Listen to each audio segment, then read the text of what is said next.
Sleep is one piece of gear that every hunter has, but almost none of them optimize. And for a week, a year hunt, that is the most expensive mistake you can make on the mountain. Today on the Cuttercast, we are talking about sleep, its importance, and how it can make you more successful or ruin your hunt. Yep. It's going to be a good one. Let's get into it. Welcome to the Cuttercast, presented by Canvas Cutter, where we leave chaos for campfires and trade deadlines for dirt roads. We dive into hunting stories, outdoor adventures, and the gear that lets you live life outside. Kick back and let's get into it. All right, well, welcome to the Cuttercast, everybody. I'm super excited for this episode. It's one we've talked about doing for quite a while, and I am joined by the one and only Schafer Summers, Shafe Dog, Mustang, Mustache, self-proclaimed Gray Fox, and it's yours truly, Seth. Shafe, welcome. Thank you. I'm glad to be here. Welcome. This is a fun topic to discuss, one that we're passionate about. It is a fun topic to discuss. It is for sure one that we are passionate about, and one that I don't hear talked about in our circles at all. Yeah. It's one we've talking about for a long time, and even ourselves, a company that makes sleep systems, we even haven't talked about it. Yeah. So super important that we do talk about it. Cutter. Go lay down, bud. Go lay down. Continue sleep. Cutter's been asleep for about 6 hours, so he's getting his sleep number up. But a lot of people don't recognize or think about sleep and its importance. But just to emphasize a few things on why it's important. The only time in the day when your body can heal itself, recover, whether that's muscle recovery, whether that's tissue recoveries, organ recoveries, even your brain itself is slightly damaged throughout the day as you use it. Right. The only time you repair those is when you're asleep. Yep.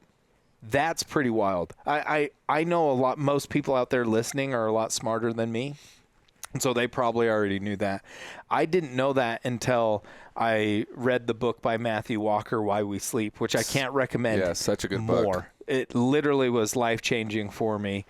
He has a lot of very fascinating data and studies that are in there, and he emphasizes how important sleep is. Shafe, you've probably heard about how important it is to drink water, and you can only go a few days without water. Of course, yeah. Or you die, right? Yeah. Everybody talks about, like, you can only go so many days without food and you die. You want to know what's crazy? Is you can only go about the same amount of time without sleep as you can with water, and you die. Yeah, that's wild. But we talk about stay hydrated. Make sure you're eating right. There's a lot of things we talk about. We do not talk about sleep and its importance. Yeah. But if the only time your body has an opportunity to heal itself is when you're asleep, and then you look at the well-known study that states 1 in 3 of our listeners right now is sleep deprived. Yeah, that's 1 in 3 stat. Americans is sleep deprived. That's super crazy. And I don't think we take it very seriously. Obviously, you don't hear a lot of people talking about it.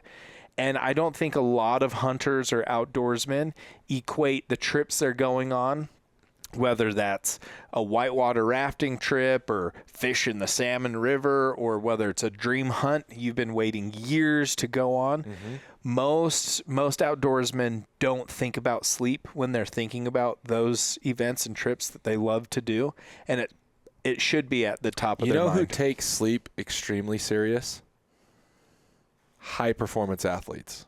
It's super true. Yeah, right? That is true. They know how important it is for sleep to be at their peak form.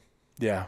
And they go to great lengths to stack all their odds in favor of good sleep.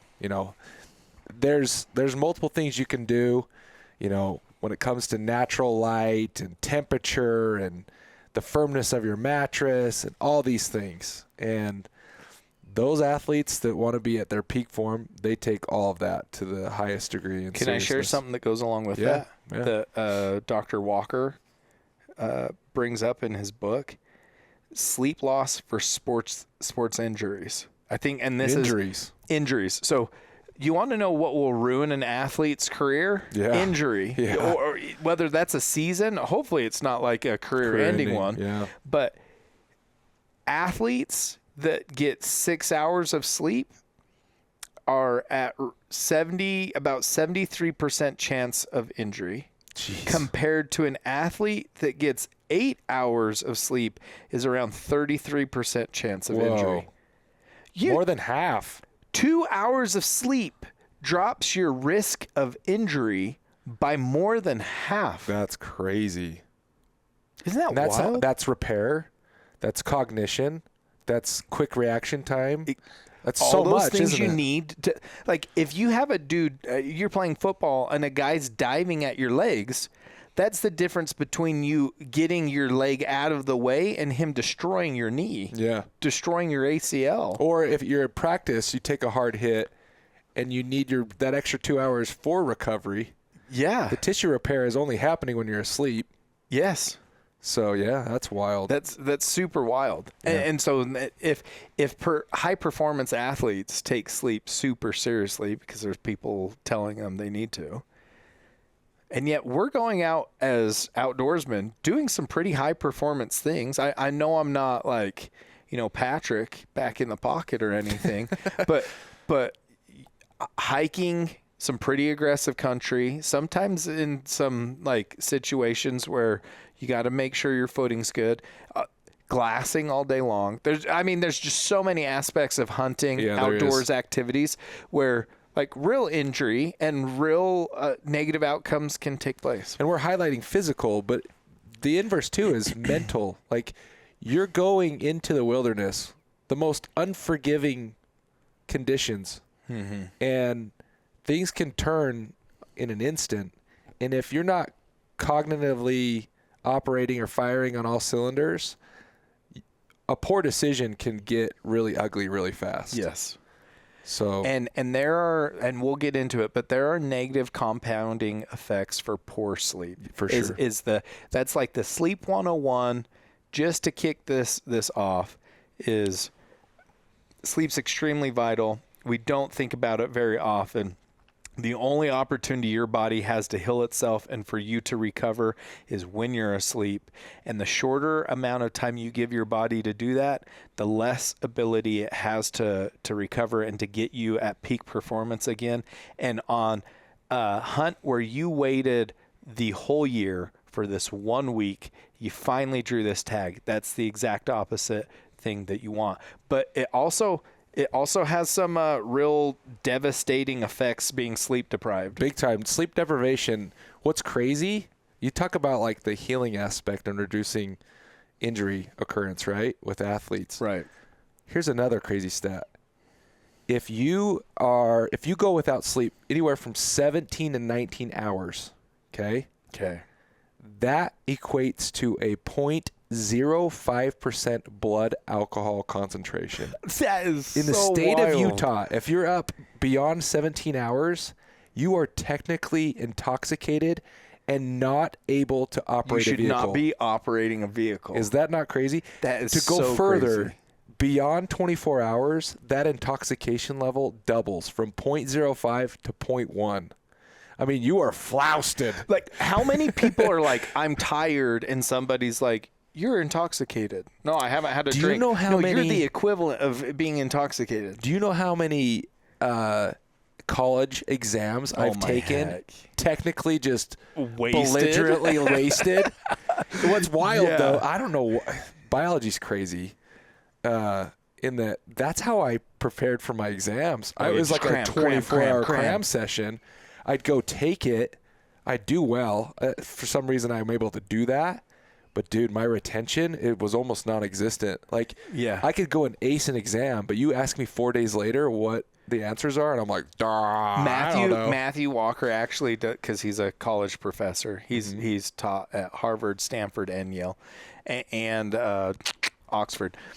he's done studies with his students, and he's proven time and time again, students that stay up later studying underperform those that study but get a full 8 hours of sleep. So you did well on your exams. You probably would have crushed them if you got more sleep. Yeah, probably. Yeah. Or at least retain the information you I was crammed. going to say, it's hard to be better than a 4.0, my guy. But retaining it is a different story. A lot of people don't notice that they're sleep intoxicated. Can I point something out, too, with the intoxication thing that is crazy? Because this is how serious it is. And again, people do not take sleep seriously. Hopefully this helps us understand how important it is. If I'm impaired because of drinking, and I'm a 0.5, and 0.05, yep. and I'm behind the wheel of a car, heaven forbid, and I'm driving, my reaction time is going to be slower than if I wasn't. For sure. And my cognitive ability to make decisions will also be impaired and slower. Yeah. But I can both make decisions and I can react. When you fall asleep at the wheel, even, the head nods. Yeah. And then you're like, we've all been there. We've all been there. And your heart is like, oh, whoa, okay, yeah. Yeah. And scary. so you're a little more awake. You are gone. You have zero ability when your brain shuts off to sleep. You have zero ability to make a decision, and you have zero reaction. You can't react. You're gone. You're dead. Like your brain shut off. Obviously, your organs are working. But it's doing other things, but it's not wanting you to make decisions or react. You are less able. You're not able to react or to make decisions because you are not awake. When you're intoxicated, although your reaction is slower, your decision making is not great, you can still do both. So when we talk about the importance of sleep and how dangerous sleep deprivation is, that I know that's an extreme case, but there are so many people listening to this, maybe in their car listening to, well, not so many people. I mean, there's a handful of people that listen to the podcast, but they might be... My mom might be driving to the store listening to this podcast and might be sleepy. And technically, she should not be behind the wheel. Yeah. And we do that all the time. But if somebody had a few drinks and got behind the wheel, and I'm this way too. I'm like, that dude's got to get behind bars or something. Yeah. Like he's putting people's lives at absolutely. risk. And yet we do it all the time, and we get away with it because we say, I'm just a little tired. Can you imagine? Because I've heard of situations where, like, someone's got a DUI multiple times, and in order to avoid, like, losing all their driving privileges, they have to, like, breathe in a breathalyzer that then allows the ignition to work. Have you heard of that? Yes, I have. Can you imagine if there was some sort of, like, sleep one? Sleep, like you had to wear Your a watch had to prove that you got enough sleep? Bro, there are a lot of people taking transit. And walking. Well, think about as a culture now, it seems like, and even us, I enjoy a Monster. Yeah. I love the taste, but I absolutely do enjoy the caffeine. But there are a lot of people that heavily rely on caffeine and stimulants to get them through the day because they're not sleeping enough. Yeah. That's bad. Well, and a thing that happens, and guys will see this out on the mountain when they're hunting. We see it when we're driving. Your brain has an amazing ability to go on autopilot. Yeah. And so you don't even recognize that you're impaired, that your cognitive abilities have declined because you're just autopiloting. Have you ever, there's an actual term of it, and I don't think it's autopilot, it's something else. Have you ever been driving in a car and thinking, and then all of a sudden you're like almost home? And yeah, like, I don't feel like I was paying attention for the last 2. I don't know if we should admit that on the podcast. No, because but I think everybody has done it that I've talked to. Has to. That's the autopilot. When you're sleep deprived, you don't recognize it often because most of what you're doing is in autopilot. You see it in moments like you're stalking in on this buck and the wind shifts and you kind of don't notice it, and then all of a sudden you're like, oh crap, the wind shifted. Or you're getting in on this elk and there's a shot opportunity and it's too late. Like, it's our fleeting, reaction 2 seconds window. And sometimes maybe you're drawn back and there's a shot opportunity and then it's gone, and then we make the shot and now it's a poor shot that leads to a horrible experience and an all-day one, and it's not fair for the animal because our reaction time our ability to make decisions has gone down. And you haven't noticed it, but you have been in the decline before you woke up because you didn't get good sleep. Yeah, that's true. That's crazy. And that's the irony of it all for me, in that as hunters, we fuss, stress, anticipate, work towards, and prepare for the bulk of the year for short windows of time where we get out and actually can engage in our passion, right? Yes. It's essentially like 50 plus weeks of preparing to go for 1 week of hunting. And we don't stack, again, going back to like the athlete analogy of stacking their odds for highest performance. We fuss about all the things that are going to help us on our hunt. But the one thing that we kind of leave by the wayside and never even contemplate is, how well am I going to sleep? Is my sleep system that I'm actually utilizing allowing me to get good sleep? And, am I going to prioritize my schedule once I'm there to allow for good sleep? One of the things that I greatly enjoy as part of hunting is just being out there with my buds, and you have to wake up early typically, usually before the sunrise. You're out all day. You come back, you get dinner, but then there's a reluctance to go to bed because you just want to hang out. Shoot in the breeze. Yes, just want to hang out by the campfire and shoot the bull, right? And then we get to bed way too late, and then we got to wake up early. Really early. And guess what's happening? That's compounding every day. The irony, Shafe, is guys will spend a significant amount of time shooting their rifle in, making sure it's dialed, getting it sighted in. They'll spend all type of money and time getting the best optics and like really going back and forth about, oh, this one's like 3 seconds more of light. And, you know, this one's just on a little graph test. This one's just got a little bit more edge to edge clarity, like just barely, like almost imperceivable. But we'll like spend all this time and effort for gear to aid us, to help us be more successful. And I have literally said this to you guys, like, the difference between me throwing up my glass and finding an animal 30 seconds before somebody else can because their optics cannot gather the light enough to see it can be a game changer.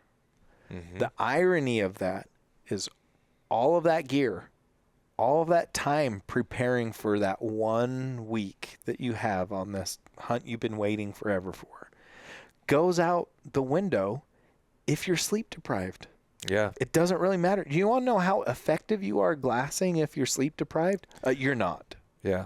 You're going to need that 0.3% improvement with the glass. You're really, going to need it but because your forehead's going to be hitting the glass multiple times as you're trying to glass all day long. You're right. I think if you're going to fuss about your weapon, dial that rifle in so it's most efficient. But beyond that, like you're saying, sleep's got to be up there because you can have the nicest equipment, but if you're operating subpar, how much is it really helping you, right? Like, yeah, it's crazy. And the other thing too is when we finally get out on the hunt, we're so excited to finally be there. Yeah. Like, opening day is just, they're treasures, right? And we only get so many of them. One of the things that we make the mistake of too is like going too hard that initial day. Yeah.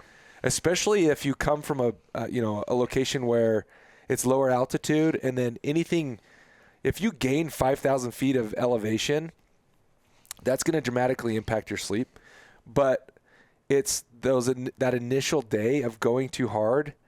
I think it's actually wise if you don't have the ability to get to your campsite or get to your hunting location early and essentially acclimate to everything, because again, sleep's going to be impacted.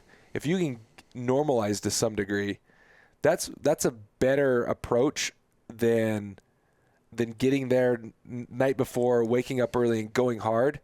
I would say if you can't get there early, then take that first day to be more chill. Yeah. Get out and hunt. It is opening day, but don't go so hard to where you're jeopardizing the rest of your hunt. Yeah, that's where things get difficult, because if you're a Western big game hunter, most of us live in the valley, and we usually go up to altitude to hunt. Yeah. And the sleep quality gets measurably worse at altitude even before gear or comfort enters the equation. Studies on rapid ascent show high rates of sleep disturbance.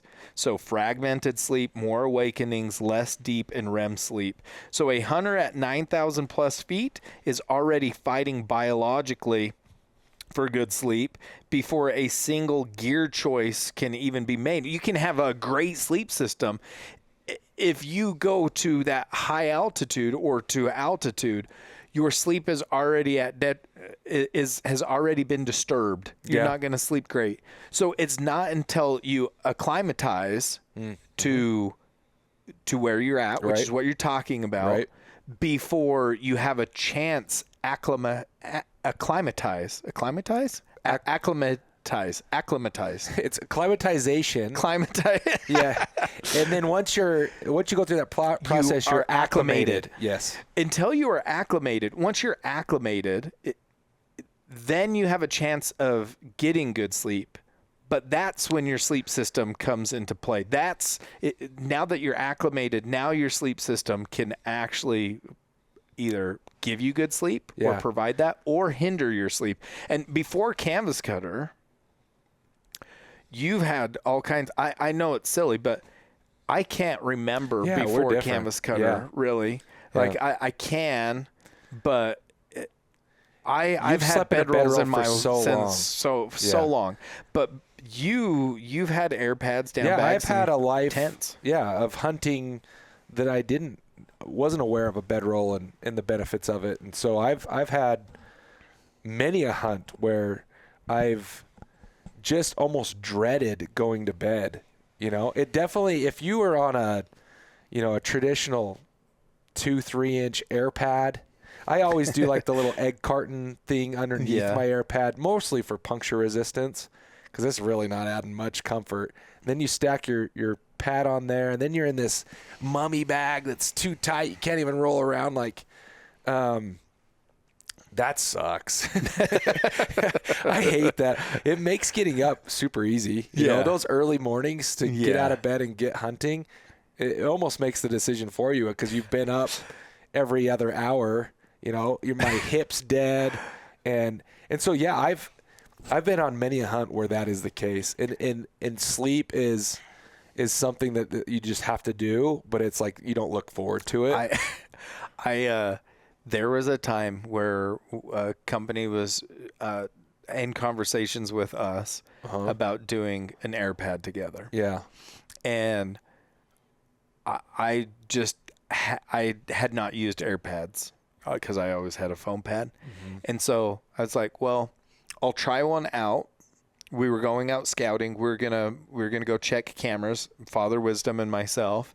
And I was like, I'll try it out. So I took my Fortress, which is like your canvas bedroll. Mm-hmm. The only thing was I pulled my 3-inch Cush foam pad out, and I put this air pad in. Mm-hmm. And I was like, man, that does roll up a little bit smaller. It's actually not as small as you think, but it rolls up smaller.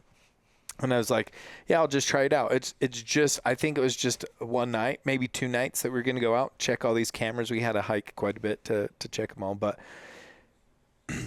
I did not sleep. I was way colder than what I was used to. I was in the bed of the truck. I felt the lumps of the truck bed, which I have never done before in a bedroll. Right. I didn't even know they were there. Yeah. I was colder. Yeah. I didn't sleep very good. I literally, those nights where you like want to sleep and you're so uncomfortable you can't, and you kind of almost get mad, and then you start praying like, just please help me go to sleep. Anyways, I don't know if I know I didn't get very much sleep. I woke up the next day. I was ornery. I was like, we can't do that. That was terrible. My dad's like, what? It's like, that thing in there called an air pad was terrible. That was rough. And we still had to go out that morning. We were getting up early to go check cameras. I was so exhausted. I was so ready to go home. It was so hard. I'm not one that can easily fall asleep in a car just because I get paranoid. I don't know. I don't. It's not like a trust thing. I'm just like, what if I need to be awake for something? I could not stay awake on the way home. I was so tired. And if that had been a hunt, wow, what a miserable experience. Well, yeah, and going back to the hunting scenario is, if you're not getting quality sleep day in and day out on that hunt, it's all just compounding, and everything's in a decline. And part of that is like your mood that you're talking about. Yeah. But your adaptability too. Like, inevitably, you're going to have things not go your way, whether it's weather or situations on the hunt. And if you're not in a mental space to be able to adapt and overcome and stay positive and stay on the grind, which often is the time, like some of the most successful hunters, it's not because they are exceptionally skilled at hunting. They are, but I think that the factor that oftentimes trumps everything else is their mental fortitude, their ability to just stay in the game. Yeah. Go to the end. Yep. Not give up. So true. Right? Yep. How many times do you watch a hunt film where they kill this giant animal and it's the last day, last hour? Yep. They just kept going. They stayed in the game. And I'm not saying they're getting quality sleep all throughout. Maybe they are. But if you want to make sure that you stay in a good mental space and are motivated throughout, sleep is absolutely key to do that. So then very why much helps. Why is the sleep system the most underrated piece of gear that most hunters get? I believe a lot of our customers see the light. Sure. We hear from them all the time that our bedroll is in their top 3 or top 5 most valuable pieces of gear, and they sleep in it in their house every night, and they just they love it. We hear that all the time. But most people don't. A sleep system is almost an afterthought. They get it because they need something. What's my biggest sales pitch about our bedroll? You don't know you need it until you have it. That's exactly right. And that's just it. We hear it from our customers. We know it. We've lived it. We actually, dude, I've wanted to do this for quite some time. Do a legitimate sleep study. Yeah. Where, we have some sort of baseline established that's not in the bedroll. And then have individuals sleep in our bedroll and actually have scientific ways to track that data so it's quantifiable, that it's real, and we can prove, because Father Wisdom, to some degree, got pretty lucky. Yeah, right? It's true. It's true. I don't think he planned it out. Maybe he is wise. I don't know if he's like, oh, this will create a birthing cocoon effect. He certainly was not scientifically thinking, well, I can impact sleep by constructing the bedroll in such a way. No, he was trying to solve a problem, in which he did. Yes. But I think the silver lining, the benefit that he wasn't even really thinking about, was he was able to sleep through the night to get out of the Thunderbuster or whatever, But where there's smoke, there's fire. And we have enough smoke now. It's not just us. We're not in our own echo chamber. Funny. That so much. Something is going on. Yeah. The volume that you call it a cocoon, it kind of is that. You're in a small shelter. It's not claustrophobic, but it's not expansive. Yeah. Right? The ceiling is just right there. We're on a comfortable pad, sure. But there's something about being in that space, canvas material. Maybe it's noise. It dens the dampens noise. It keeps light out quite a bit. There's also the way it regulates temperature. Yeah. And moisture. Yep. Reduces the condensation. Like there's so many factors that I think we should figure out how to pin down and try to attribute to what is the secret sauce, because we have individuals that legitimately roll their bedroll out on the side of their spouse in their master bedroom in their bed, because that's where they sleep the best. There's so many of them. Like we have a great customer that rolls or does a cot in his living room, and sleeps on our bedroll on his cot. Here's an example too. Brady, our full-time editor now. Yeah.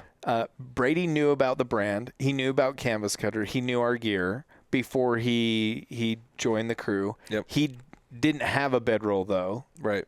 And we went on a trip this year after hiring him, and it was the first time he got to use his bedroll. And in the next morning we woke up, it was pretty cold that night. But anyways, next morning we wake up, we're getting ready, and he came over and he's like, I know from you guys that people say this all the time. Mm-hmm. I'm not saying this because I'm part of the team now. Yeah. But that was genuinely the best night's sleep I've had in the mountains. And I just said, welcome to the team. Yeah. Because it was just like, yep, you got it. You see the light. irony, Shafe, though, with it all, is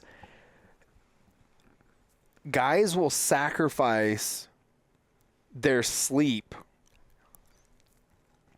because they want to save weight or bulk, even though they're on a hunt where they're not backpacking. Yeah.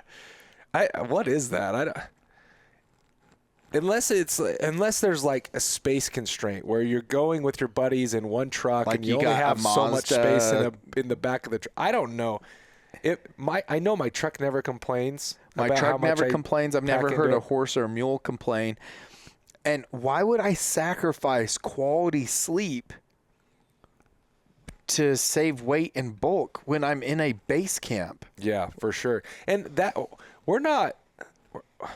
And that goes for like dudes spending, $100,000 on a fifth wheel trailer.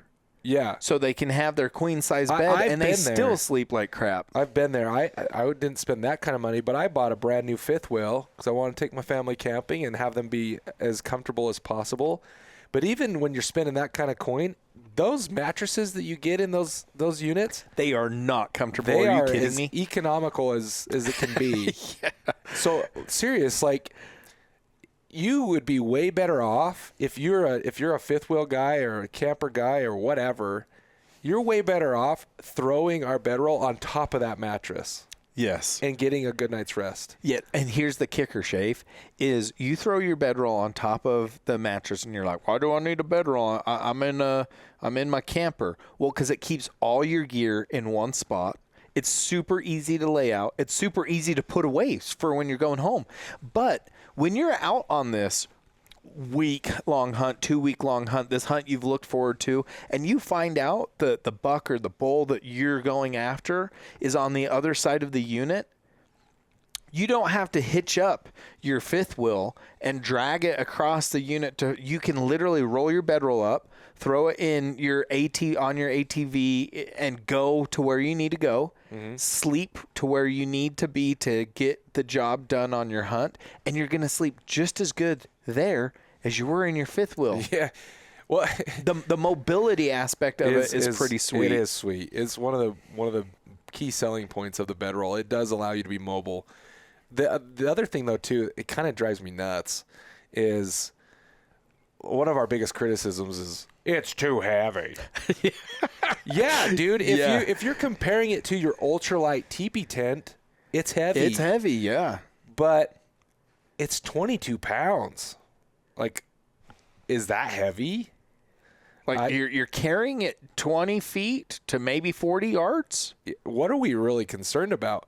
It can be large format, sure, but the space I consume by bringing my bedroll is so well worth it for the quality of sleep I get. Hard stop. Here's why.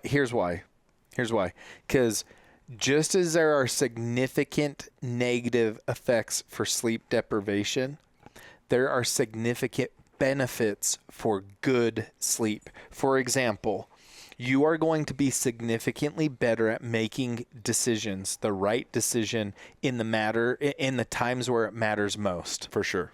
You are going to be way sharper in your focus and your cognitive ability. So your productivity on glassing sessions, if you hunt like me, not everybody does, I spend a lot of time behind glass because I let the glass work for me. I find a lot of things, and then if I find something I'm ready to go after, that helps me out. I don't have to tromp around the hills. Mm-hmm. But if you're sleep deprived, you are I've done it. You fall asleep and your head hits the glass as and you're like, oh, yeah.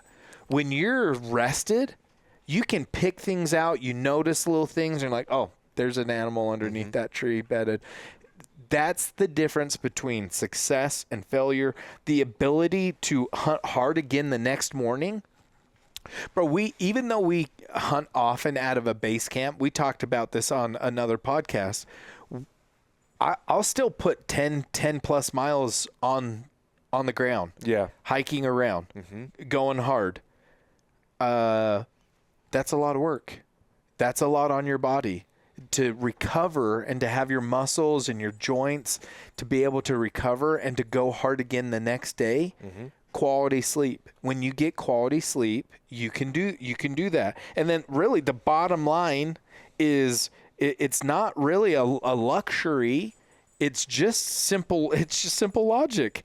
Rested hunters absolutely buy data from this book, even though he's not talking to hunters. Absolutely proven. Rested hunters will outperform and be far more successful than sleep-deprived hunters. Yeah. If the difference between getting 4 hours of sleep and 6 hours of sleep, and 6 hours is actually, most people think that's like really good and rested. It's actually, you want to aim for 7 to 8 or more, but not everybody can go more. I can't. Either. I'm 8 and I'm done. But the difference between like 4 and 6, which is incredibly common for people, is like 42% less cognitive ability. Yeah, it's significant, big time. So when you have that opportunity, when you got super lucky and stocked in on this deer that you probably shouldn't have because your cognitive ability, your awareness is so low, you were probably louder than you thought you were. But this opportunity to comes that you've been waiting for, you're 42% less likely to make the right decision in the right moment. You're 42% less capable. It's crazy. It's crazy. And it really, as hunters, as outdoorsmen, we need to be stewards of our environment, and we owe it to that animal to be on the top of our game. We really do. We should do everything we can and exhaust all our resources to be as most effective as possible. And there's a lot of factors that play into that. But if we're going to weight those factors on importance, sleep is right up there. Almost, could be argued as the top, part of this discussion. Yep. And so if we really want to honor the animals that we pursue, then we should take sleep serious and we should take our preparation serious. Well, and here's the thing. Just because you're in the mountains on a hunt doesn't mean your circadian rhythm goes away. It doesn't mean that your need for sleep goes away. It doesn't mean like, well, you're hunting. You only get this once a year, so you can go hard and you're not going to sleep. You do that, and your once-a-year hunt's going to stink. Yeah, your week-long trip now becomes maybe 2 or 3 days, really. Yeah. Yeah. And how many people pack it up early because, they're beat down, they're mentally exhausted, things aren't going their way, and they're just not able to adapt. Super moody. And if they would just take one day off and just rest and rehydrate, and eat some quality food, the next day I almost guarantee they're going to be in a different mindset. So true. It is, and I think that we should, as hunters, when we're out there, take advantage of that circadian reset.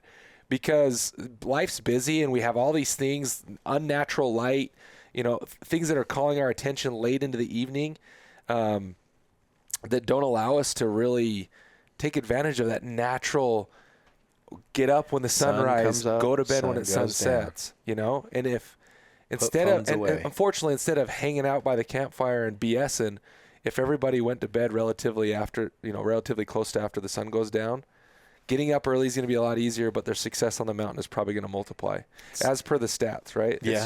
It is logic. Yeah. And that's once the week's gone, it's gone. You're not getting it back. So sleep like it. Sleep like it. Yeah. You really should. You should sleep like it matters. You take it serious, and the amount of time Jake and I have shot our bows together and by ourselves, talked about setups, figured things out.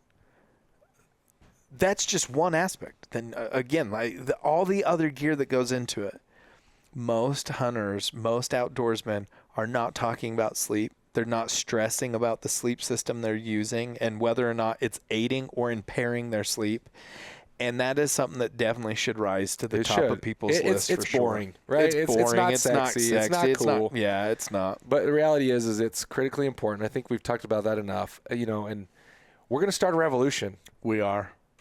The sleep revolution. The evolution of hunting, at least from my perspective, is, back in the day, it was the weekend warriors. Yeah. You got out of school, you hunted opening day, Saturday, Sunday, and then it was kind of back to your normal life. Yep. So it's gone from that, it seems, to now guys are taking it more serious to where they're out for 3 to 4 days or maybe a week or even longer. Now they're going on multiple hunts. Mm-hmm. Then going on out-of-state hunts. Yeah, out-of-state, applying on all these different areas and getting these different tags. And then so it evolves from that. And then now guys are taking their nutrition and their physical condition much more serious. So now they're taking supplements and they're eating right. Such a good point, yeah. They're working out and hiking and they're putting weighted packs on and hiking, on the stair stepper and doing all those things. And I think that's great. Again, we owe it to the animal that we pursue. Yes. That next step for elite hunting, you take the courses on how to call and strategies and all this. I love it. Everybody should do it. But that next step, per our conversation, sleep. Man, we need to put on a course on sleep, Schafer. We do.